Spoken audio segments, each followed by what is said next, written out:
ముదిరేపల్లి గ్రామంలో రావ్ బహదూర్ అనే పాతకాలపు జమీందార్ ఉండేవాడు.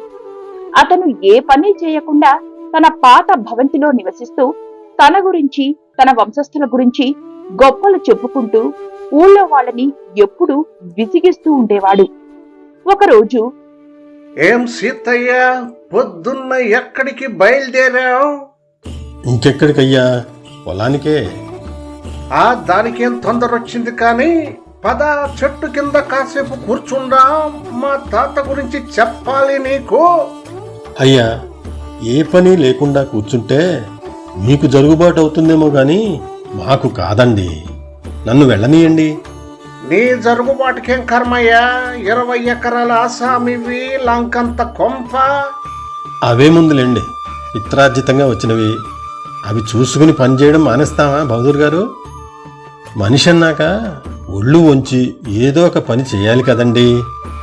అవన్నీ మీలాంటి సాధారణ జనాలకు, మాలాంటి జమీందార్లకు కాదు. అసలు మా మీర్జాపురం జమీందార్లంటే ఒకప్పుడు. అబ్బాబ్బా, ఈయన మళ్ళీ మొదలెట్టాడు. మా భూముల్ని సాగు చేయడానికే మాకు 100 మంది కౌలు రైతులు ఉండేవారు తెలుసా. అసలు మా భుజం మీద కండువా తీసి గోడకున్న కొక్కానికి తగలించడానికి ఓ పనివాడు ఉండేవాడు. వాడికి అదొక్కటే పని తెలుసా. అటువంటి వంశం మాది. అయ్యా, మీ ముచ్చట్లు మరోసారి తీరిగ్గా వింటాను గాని చేనుకు నీళ్లు పెట్టే పనుంది, వెళ్తాను. వెళ్ళు దువ్వుగానిలే, ఏమంత తొందర. అదుగో చూడు, దూరంగా ఎంత పెద్ద ఏనుగు వెళుతుందో. ఇటువంటి ఏనుగులే మేము మా సంస్థానం నుంచి బయటికి వెళుతుంటే తొండం ఎత్తి సలాములు కొట్టేవి తెలుసా. అయ్యా, అది నిజమేనేమో కానీ ఇప్పుడు ఈ ఊళ్ళో ఏనుగులెక్కడవండి? ఏవో గుర్రబళ్ళు, ఎడ్లబళ్ళు తప్ప. అదేమిటి సీతయ్య, అంత ఎత్తుగా టీవీగా నడిచిపోతూ ఉంటేను ఆ ఏనుగు నీకు కనిపించటం లేదా? ఏం అప్పుడే చత్వారం వచ్చిందా? మీకంటే చిన్నవాణ్ణి, అప్పుడే నాకు చత్వారం ఎట్లా వస్తుందండి? ఇంతకీ మీరు చూసేదెక్కడా? ఓ అదా, మీరు పొరబడుతున్నారు బహదూర్ గారు. ఆ వెళ్ళేది గూడుతో ఉన్న ఎడ్ల బండండి. దూరం నుంచి మీకు ఏనుగులా కనిపిస్తోంది కాబోలు. ఏం మాట్లాడుతున్నావు సీతయ్య? అంటే నాకు చత్వారం వచ్చిందా? అయితే ఇప్పుడేవో పందెం వేసుకుందాం. ఆ వెళుతున్నది ఏనుగని నేనంటున్నా, కాదు ఎడ్ల పంటని నువ్వంటున్నావు. నేను చెప్పిందే నిజమై నేను గెలిస్తే నా కత్తితో నీ తల ఎగరగొడతాను. నువ్వు చెప్పింది నిజమైతే నా తల ఎగరగొట్టు, సరేనా? కొంచెం దగ్గరకు పోయి చూస్తే తేలిపోతుంది కదా బహదూర్ గారు. దీనికి తలలు ఎగరగొట్టుకునేదాకా ఎందుకు చెప్పండి? ఏమై సీతయ్య, నీ బోడి తల ఎగిరిపోతుందని బెంగ పెట్టుకున్నావా? నాకైతే ఎడ్ల బండి స్పష్టంగా కనిపిస్తోందండి. నా తల కాదు, మీ తల ఎగిరిపోతుందని నా భయం. ఓహో, అంత నమ్మకంగా ఉన్నావా? సరే, అయితే పందెం కట్టు. మా ఇంట్లో ఉన్న మీర్జాపురం వారి కత్తికి చాలా కాలంగా పని లేకుండా ఉంది. ఇప్పుడు గెలిచి దాంతోనే నీ తల ఎగరగొడతాను. ఈ మాటలతో సీతయ్యకి పౌరుషం ముంచుకొచ్చింది. మూర్ఖపు జమీందారుకు తగిన బుద్ధి చెప్పాలనిపించి, సరే పదండి, ఎవరి తల ఎగురుతుందో చూద్దాం. మీ పందానికి నేను ఒప్పుకుంటున్నాను. ఇక ఇద్దరు అక్కడి నుంచి వేగంగా ముందుకు వెళ్లి ఆ ప్రదేశానికి చేరుకున్నారు. చూసారా ఎడ్ల బండి? వెనుక నల్లటి పరదా కట్టడం వల్ల దూరం నుంచి మీకు ఏనుగులా కనిపించింది అంతే. అవును, నిజమే. నేను ఓడిపోయాను. నా తల నరికే సీతయ్య. అయ్యో, దీనికేముందులేండి, పొరపాటు మానవ సహజం. మీది పొరపాటని తెలుసుకున్నారు, అది చాలు నాకు. లేదు లేదు, మీర్జాపురం జమీందారుల మాటంటే మాటే. ఇప్పుడు నా తల నరికేసే, ఇక్కడి నుంచి కదులు. భలేవరే, మీ తలను నేనేం చేసుకుంటానండి? ఏం అవసరం లేదు, మీరు వెళ్ళండి. నా తలనే నాకు భిక్షమేస్తున్నావా? ఏం అవసరం లేదు. నేనిప్పుడు మాట తప్పి మా మీర్జాపురం జమీందార్ల పరువు తీయలేను. ఇప్పుడు నువ్వు నా తల నరకాల్సిందే, లేదంటే న్యాయాధికారి వద్దకు పద. బాబోయ్, ఇదెక్కడి గొడవండి? పదండి అక్కడికే పెడదాం అంటూ ఇద్దరు గ్రామాధికారి దగ్గరకు వెళ్లి జరిగింది చెప్పారు. అయ్యా, ఈయన తన తల నరకమంటూ నా వెంటబడ్డాడు. ఇది ఎంతవరకు న్యాయమో మీరే చెప్పండి. పందెం అంటే పందెమే. నేను ఓడిపోయాను. ఇప్పుడు ఈ తల నాది కాదు. అతని సొంతమైన ఈ తలను తగిలించుకొని నేను వీధిలో తిరగలేను. వెంటనే నా తలను తీసుకెళ్లమని సీతయ్యకు చెప్పండి గ్రామాధికారి గారు. ఇదెక్కడి విడ్డూరం బహదూర్ గారు? మీ తలను మీరు ఓడిపోయారు. సరే, అది సీతయ్యకి సొంతమైంది, అది నిజమే. మధ్య మార్గంగా నేను ఒక సలహా ఇస్తా, వినండి. సీతయ్య మీ తలని ఇప్పటికిప్పుడు నరుక్కొని తీసుకుపోవాల్సిన అవసరం లేదు. అతనికి సొంతమైన దాన్ని ఆయన తన ఇష్టం వచ్చినప్పుడు తీసుకుంటాడు. అప్పటి వరకు దాన్ని మీరు మోస్తూ ఉండండి, సరేనా? అలా అయితే నాకు సొంతం కాని ఈ తలను పోషించే బాధ్యత ఇకపై నేను తీసుకోను. దానికి పోషణను సీతయ్యే చూసుకోవాలి. అందుకు ఒప్పుకుంటేనే దీనికి అంగీకరిస్తాను. లేదంటే నా తలను ఇప్పుడే తనను తీసుకెళ్ళమని చెప్పండి. సమస్య ఇప్పుడు మరింత జటిలంగా మారింది. ఏం సీతయ్య, ఇప్పుడు ఏం చేస్తావు? బహదూర్ తలను పోషిస్తావా, ఖండిస్తావా? నిర్ణయం నీదే. అయ్యా, పుట్టి బుద్ధిరిగాక చీమకు కూడా అపకారం చేసి ఎరుగను. ఇప్పుడు ఏకంగా మనిషి తలే తీసుకోమంటున్నారు. అది నా వల్ల కాదయ్యా. మా ఇంట్లో ప్రతిరోజు ఓ అతిథికి భోజనం వడ్డించకుండా మాకు తినే అలవాటే లేదు. ఇకపై ఆ అతిథి ఈ రావు బహదూర్ గారే అని భావించి అతని తలను పోషిస్తానులేండి. ఇక అప్పటి నుంచి సీతయ్యకు కష్టాలు ప్రారంభమయ్యాయి. భోజనాలతో పాటు ఉదయం, సాయంత్రం, అల్పాహార సమయానికి టంచనుగా ఇంట్లో తిష్టవేసి సుష్టుగా తినడం ప్రారంభించాడు రావు బహదూర్. మీరు తిన్నట్టుగా ఏదో 2 కూరలు పెరుగుతో భోజనం ముగించటం నా వల్ల కాదు. మాదసలే రాజవంశం, మిర్జాపూర్ జమీందారు గారి వంశం. 4 రకాల పిండి వంటలు, 5 రకాల కూరలతో పాటు పక్కన తాజా వెన్న ముద్దలు లేకుంటే మా దృష్టిలో అది భోజనమే కాదు. రేపటి నుండి ఆ ఏర్పాట్లు చూడు. వెన్న ముద్దలు కావాలా?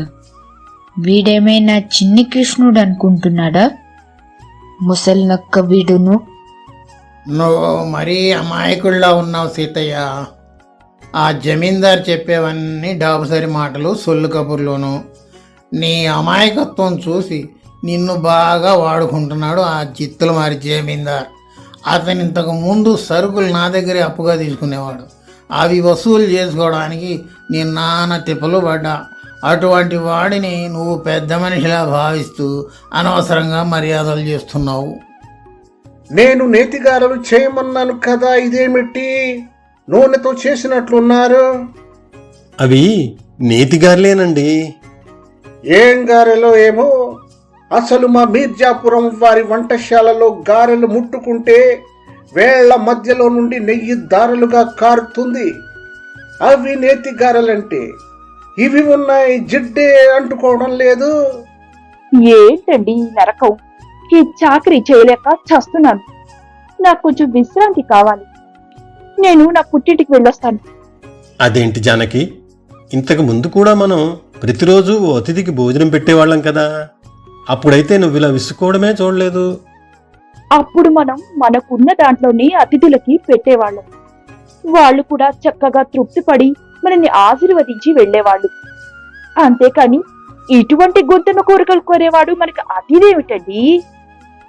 నా మాట విని మీరు కూడా నాతో పాటు ఓ 4 రోజులు మా ఇంటికి రండి. కాస్త ప్రశాంతంగా ఉందరు గాని. నిజమే, అతని అంగీకారం తీసుకుని వస్తాలే. ఒక్కదానివే వచ్చావేమక్క? బావగారేరి? నీ భార్య వెళ్ళిపోయి నువ్వు వెళ్ళిపోతే ఇక్కడ నీకు సంబంధించిన గిత్తల పోషణ భారం ఎవడు చేస్తాడు? మీ భార్యని మాత్రం పుట్టింటికి పంపించి నువ్వు ఇక్కడే ఉండి నాకు వండి పెట్టు. అదిరా జరిగింది విశ్వం. అర్థమైంది. బావగారి మంచితనం వలుసుగా తీసుకొని ఇలా బాధలు పెడుతున్నాడన్నమాట ఆ బహదూర్.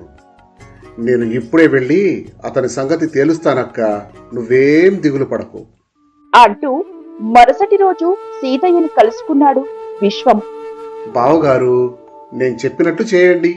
భోజన వేళలో ఆ జమీందారు మన ఇంటికి వచ్చే సమయానికి నేను ఇంతకు ముందు మీకు చెప్పినట్లుగా వీధిలో కనిపిస్తాను. నన్ను పిలిచి నేను చెప్పినట్లుగా చేయండి అంటూ బయటికి నడిచాడు విశ్వం. భోజనం సమయానికి రానే వచ్చాడు బహద్దూర్. ఏం సీతయ్య, ఏం వంటలు చేశావు ఈరోజు? ఇంతలో మనుషుల ముక్కు చెవులు కొంటాం. మీ పాత ముక్కు చెవులని భారీ ధరలు చెల్లించి మరీ కొంటాం. ఓ బాబు, ఇలారా. ఏంటి, ఏదో ముక్కు చెవులు కొంటానంటున్నావు? నిజంగా కొంటావా? ఆయ్ అవునండి. వాటిని నువ్వేం చేసుకుంటావయ్యా? ఆయ్ పక్క రాజ్యంలో వీటికి మంచి గిరాకీ ఉందండి. వాళ్ళు ఏం చేసుకుంటారు వీటిని? వాళ్ళు వీటిని కొనుక్కొనే పూజ చేసి దాచిపెట్టుకుంటారు. అలా చేయటం వల్ల వాళ్ళ ఇంట్లో పుట్టే పిల్లలు అందమైన ముక్కు చెవులతో పుడతారని వాళ్ళ నమ్మకం. ఇదేం నమ్మకం? భలే విచిత్రంగా ఉంది. ఎవరి నమ్మకాలు వాళ్ళవండి. వీటిని కొనడానికే వాళ్ళు ఎంతైనా ఖర్చు పెడతారు తెలుసా? సరే గాని ఎటువంటి ముక్కు చెవులు కొంటావు? ఎటువంటివైనా కొంటానండి. కాకపోతే గొప్ప వంశస్థులవి, జమీందారు వాళ్ళవి అయితే వాటికి కాస్త ఎక్కువ ధర ఇస్తాను. అయితే ఈయన రావు బహద్దూర్ అని మీర్జాపురం జమీందారు గారి వారసుడు, గొప్ప వంశం. ఈయన ముక్కు చెవులు అమ్మదలిచాను. ఎంత కొంటావు? ఈ మాటలకి అదిరిపడిన జమీందార్, నా ముక్కు చెవులు అమ్ముతానంటావేంటి సీతయ్య? అవును మరి, ఇది నా తల, నేను పోషించుకుంటున్నాను కనుక ఆ తలలో ఉన్న కళ్ళు, ముక్కు, చెవులు కూడా నావే. వాటిని అమ్ముకునే అధికారం కూడా నాదే. సరే, ఆయన మాటలకేం కానీ వీటికి ఎంత ధర ఇస్తావో నువ్వు చెప్పు. సాధారణ వ్యక్తులైతే 2 చెవులకి ముక్కు కలిపి 500 వరకు చెల్లించగలను. కానీ వీరు మీర్జాపురం జమీందారులు అంటున్నారు. అందుచేత వీరికైతే 800 వరకు ఇచ్చుకోగలనండి. అంతేకాదు, వీరి పళ్ళను కూడా నాకు అమ్మగలిగితే అన్నీ కలుపుకొని ఓ 1000 రూపాయల వరకు ముట్ట చెప్తానండి. 1000 రూపాయలే?